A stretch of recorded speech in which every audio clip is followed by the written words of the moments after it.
Yo, so you are going to your first competition. Well, my friend Billy here too. Billy, what's that around your neck? Wait, what? That is your name card. In most competitions, you will get a card that says what group you are in for the events you are competing in. These name cards are usually handed to you at the entrance of the venue. If you've been to a competition before, it might also state if you need to judge, run, or scramble.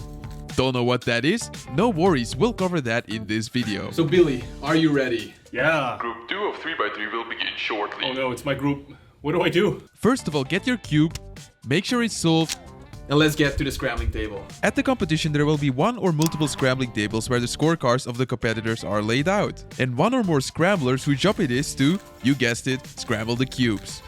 To begin, you just find your scorecard. Oh, there's me. And put your solved cube with it. And now you go to the waiting area until you're being called up. It's okay to bring an extra cube to warm up.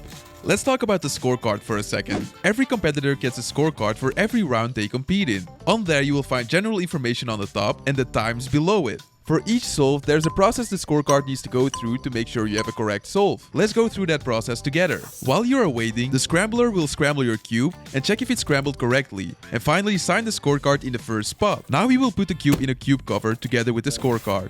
Introducing the runner. The runner's job is to call you up, Billy Dixon, Station 1. and bring you with your scrambled cube to a competition table where a judge will be waiting for you. Well, hey Billy, welcome back. Hey. So this is what you can expect at a competitor's table. You have me, the judge, who's holding some sort of stopwatch. You have the scorecard. You have the scrambled cube underneath a cube cover in front of a STACKMAT timer. Whoa, that is a lot of info. It is, Billy. So let me explain. Well, me as a judge makes sure that the solve he is doing and the times on the scorecard are 100% legitimate. To show you what a correct solve is, let's do one. First I'm gonna ask Billy if he is ready. Are you ready? Yep. Brave Billy here is ready straight away. But if you need to calm your nerves first, feel free to take your time. Once I lift the cube cover, I will start inspection time. And Billy can start inspecting. But let's talk about inspection time for a second. Once the judge lifts the cover, Are you ready? you have 15 seconds inspection time. The judge will remind you when you reach 8 and 12 seconds. However, if you go over 15 seconds, you will get a penalty. And over 17 seconds is a DNF. 8 seconds. Your inspection time stops once you start the solve. But let's go back for a second. What is this thing and how do you use it? This is a STACKMAT timer, the official WCA timer you can find at all competitions. You start it by placing both hands on the pads, waiting for the LED to turn green, and lifting your hands off the timer. Important is that you need to start with your fingertips and not with the palms of your hand. You can't touch your cube while starting, and the cube can't be on the timer.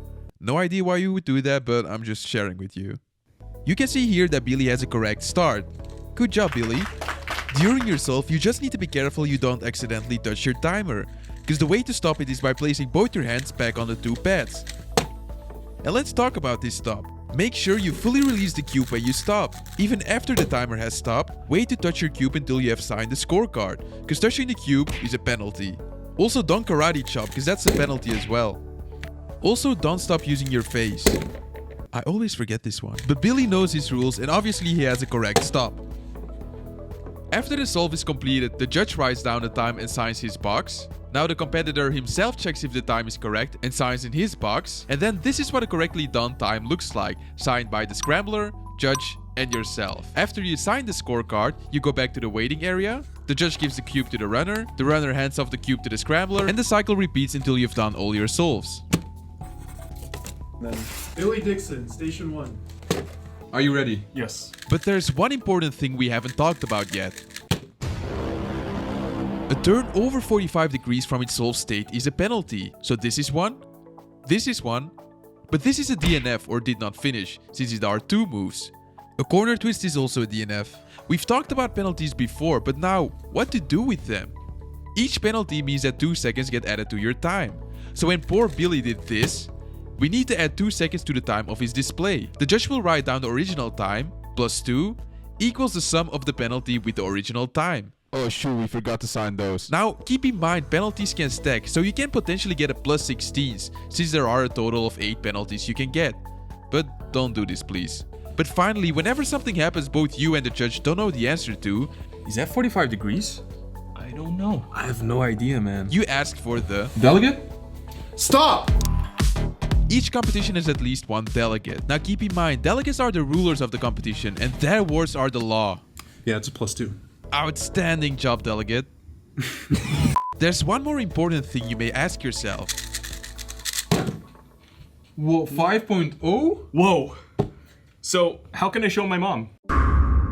All the times of your competition will actually be shown on WCA Live. All the results of the competition will be updated right after you did your round. You can find WCA Live on the WCA webpage under results. And about those results, they will be linked to your profile shortly after the competition is done. This may take a few days depending on the competition. I'm gonna give some important tips for your first competition in a second, but I first want to mention that the full WCA regulation can be found in the description of this video, since this video just covered the essentials. The first tip is about the type of cubes you're allowed to use. Both stickerless and sticker cubes are permitted, but just make sure your cube isn't damaged or it might get disqualified. Your cube can't have two logos, and for obvious reasons you can't use a smart cube, but also no ridiculous cube that will slow you down like this super huge cube. Bad Billy. The reason it isn't allowed is because you can't intentionally get a bad result, so make sure you are 100% committed to do a good solve. And don't do an event you don't know how to solve, please. One of the not so straightforward rules is that you can't use headphones during your solve. Nope, don't even think about it. Earmuffs are permitted though. You are allowed to record your solves, but make sure no screen is facing you. So what Billy is doing here is not allowed. It actually happened in my first competition where a delegate smashed my phone for that specific reason. So you know what that means. Bad Billy. This is something you might encounter when something goes wrong in your competition. There's an extra time on your scorecard called extra attempt. And yes, I just drew on the mat. Whenever something goes wrong, let's say you get 2 of the same scrambles, that mistake will be resolved by getting an extra attempt. Now, I started this video off by talking about your name card. Well, this tip is about checking your name card before your competition actually starts. Usually you get a mail where you can find all the information. For example, I now know that I have to scramble and judge tomorrow. How about that? And finally, I want to talk a little bit about how to prepare for a competition. You can see me doing some solves here just like I would in a competition. I'm using inspection time and a STACKMAT timer. I highly recommend this since there's going to be so much new at your first competition that the timer shouldn't be one of them. Also, create the habit of always counting your penalties at home. This way you can set realistic expectations for how you will perform. And about those expectations, I know what it is like going to your first competition. Maybe you should watch this video to know just how nervous I was. Although you've solved the Rubik's Cube hundreds of times, doing it in a competition environment where people are looking is just super stressful. All I can say is, don't be too harsh on yourself. The times you get today probably don't mean anything compared to your times in a few competitions down the line. So don't set standards that are too high. Instead, enjoy the competition. Enjoy talking to people about your hobby. Just relax and have fun. That's all I can say, and good luck with your first competition.